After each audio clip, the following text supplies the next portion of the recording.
میں نے مانا کہ کچھ نہیں غالب، مفت آتا ہے تو برا کیا ہے۔ ناظرین، آج کا میرا موضوع کوئی سیاسی نہیں ہے، یا یوں سمجھ لیجیے آج میرے پاس کوئی موضوع ہی نہیں ہے۔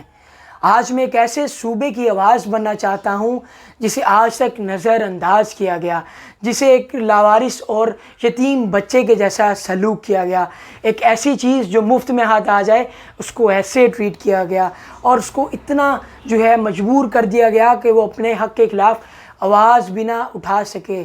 شاید آپ کو اندازہ ہو گیا ہو کہ میں کس صوبے کی بات کر رہا ہوں۔ میں جیو نیوز کی 2 خبریں پڑھتا ہوں، امید ہے آپ کو سمجھ آ جائے گی۔ خبر ہے، بلوچستان میں بارشوں سے مواصلاتی نظام درہم برہم، موبائل اور نیٹ سروس متاثر، سڑکیں تباہ۔ ایک اور خبر ہے، بلوچستان میں بارشوں نے آفت ڈھا دی، مکانات اور فصلیں تباہ، ہلاکتیں 111 ہو گئی۔ یہ سننے کے بعد آپ کو شرم آتی ہے؟ اتنی سی بھی شرم؟ میں آپ سے نہیں مخاطب، آپ سے پیچھے جو بڑے بڑے اقتدار سنبھالے بڑی بڑی سیٹوں پر لوگ بیٹھے ہیں، جو خود کو بادشاہ سمجھتے ہیں، جو خود کو ریاست سمجھتے ہیں، جو خود کو اقتدار میں بڑی بڑی کوئی بلائیں سمجھتے ہیں، میں ان سے مخاطب ہوں۔ آپ کو شرم آتی ہے؟ آپ کو صرف اپنے اقتدار کی پڑی ہے، اور یہاں پہ لوگ مر رہے ہیں۔ ایک ملک کے بڑے حصے کو طوفان نے اپنی لپیٹ میں لے لیا، مگر آپ کو فکر ہے کہ پاکستان میں حکومت کس کی ہے۔ بارشیں سب کچھ بہا کے لے گئیں، مگر آپ کو یہ فکر ہے کہ پنجاب کا وزیر اعلیٰ کون ہوگا۔ سیلاب نے ہر چیز درہم برہم کر دی، کئی لوگوں کی جانیں لے لی، مگر آپ اسمبلیاں توڑ کے نئے انتخابات کروانا چاہتے ہیں۔ تو خدا را کچھ رحم کیجئے، اس 22 کروڑ عوام کے بارے میں بھی سوچئے۔ یہ اقتدار، یہ پاور، یہ پیسہ، یہ دولت، یہ شہرت، یہ سب یہی رہ جائے گی۔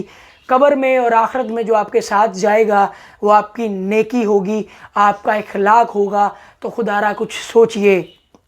باقی ممالک میں جب بھی کوئی قدرتی آفات آنے لگتی ہے تو وہ پہلے سے ہی تیاریاں مکمل کر لیتے ہیں، بلکہ الرٹ جاری کر دیتے ہیں، اور تمام جو سیکیورٹی فورسز ہیں اور ادارے ہیں ان کی ذمہ داری لگا دی جاتی ہے کہ آپ نے لوگوں کے مال اور جانوں کی حفاظت کو یقینی بنانا ہے اور ان کا سہارا بننا ہے۔ بٹ یہاں پہ کتنے لوگ اپنی جانوں سے ہاتھ دھو بیٹھے ہیں، اپنی کمائی، اپنے مویشی، اپنے گھر بار کھو دیے ہیں انہوں نے، مگر یہاں پہ جنگ ہے تو صرف اقتدار کی، پاور کی، بھوک کی۔ تو خدا را کچھ سوچئے۔ سوشل میڈیا پر میں نے ایک سٹوری دیکھی جس کو دیکھنے کے بعد میرا دل ابھی تک سٹیبل نہیں ہو سکا، میرا دل خون کے آنسو رو رہا ہے، میں اپنی کیفیت نہیں بیان کر سکتا۔ اس سٹوری میں وہ نوجوان رو رہا تھا، گڑ گڑا رہا تھا، اور یہ کہہ رہا تھا میرا دل پھٹ رہا ہے، ہمارے لوگ مر رہے ہیں۔ تو خدا را کچھ رحم کیجئے، ہمارے حالوں پر رحم کیجئے، ہمارے لوگوں پر رحم کیجئے، اور اس اقتدار کی بھوک کو چھوڑ دیجئے۔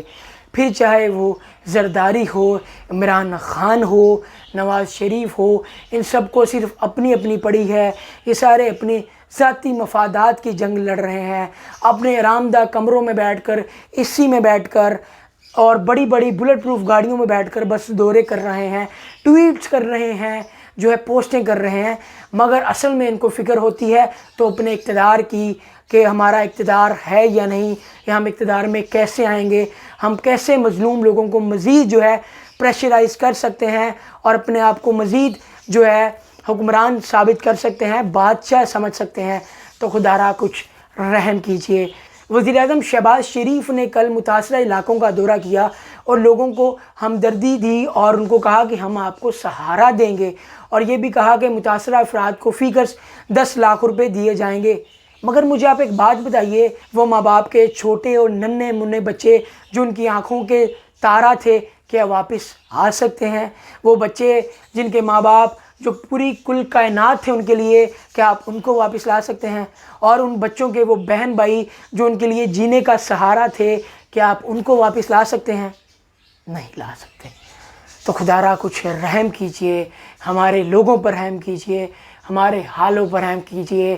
یہ میں ہاتھ جوڑ کے آپ سے گزارش کرتا ہوں، خدا را اس ملک کے لوگوں کے لیے بھی کچھ سوچئے۔